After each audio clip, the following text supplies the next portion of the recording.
Today's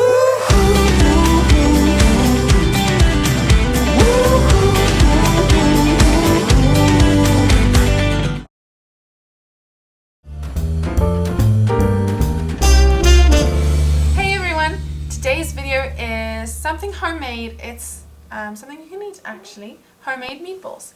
I decided to share this with you because we enjoy them at home and it's really easy to make, so I thought why not share.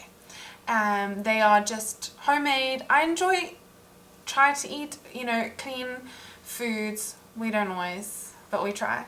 But I also like to make most things homemade because I know what I'm putting inside of it. So that's why I'm sharing it. Very basic ingredients, and I hope you tried it home and I hope you enjoy.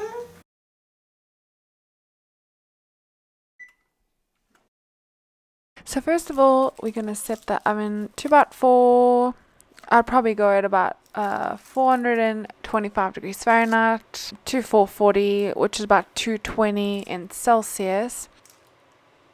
So then what you just need is one onion. Just a medium to large size onion, and yeah, just chop it up into really small pieces. I prefer it a little bit smaller.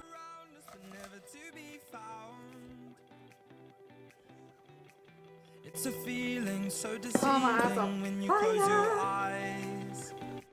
So I just add the one medium to large onion chopped to a bowl.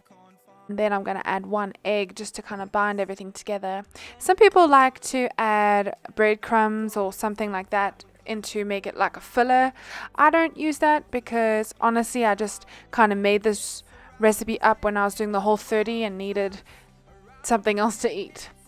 So then you can see I add just a teaspoon of garlic powder, and then depends on how burny or hot or spicy you want your meatballs. I add between half a teaspoon and a teaspoon of red pepper. A teaspoon will be quite burny though. And then a half a teaspoon to a teaspoon of salt, and then about a teaspoon of Italian spices. There's a problem, it's a problem, one we call. So then I'm going to add the mince or ground beef to the dish. Some people might prefer to use turkey or ground chicken, and I'm sure that would work just fine.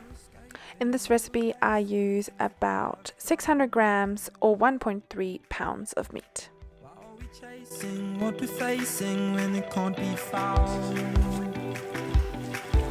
Oh, slightly not defrosted.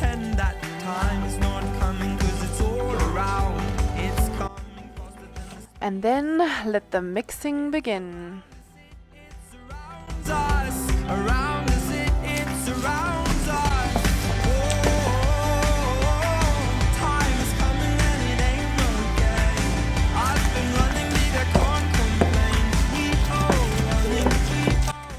So as I said earlier, if you wanted to add breadcrumbs or something, you could easily do it. You may just need a little more egg to get a little more moisture and binding together.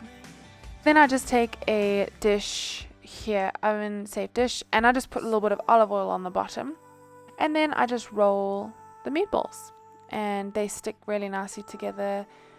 Depends on how large you make them.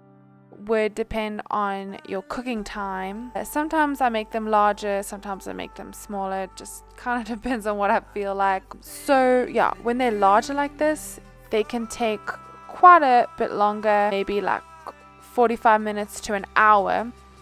If you make them smaller, then they could be ready in about 35 minutes. So you'll just have to check depending on the size that you make them.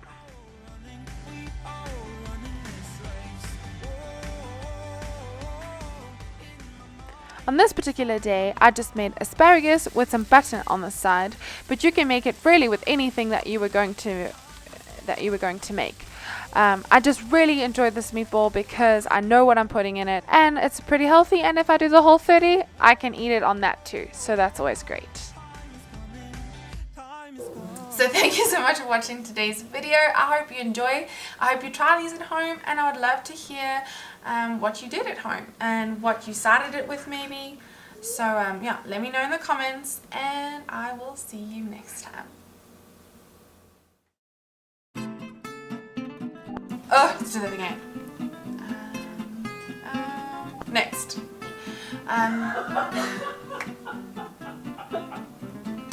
Okay. No, let's start again.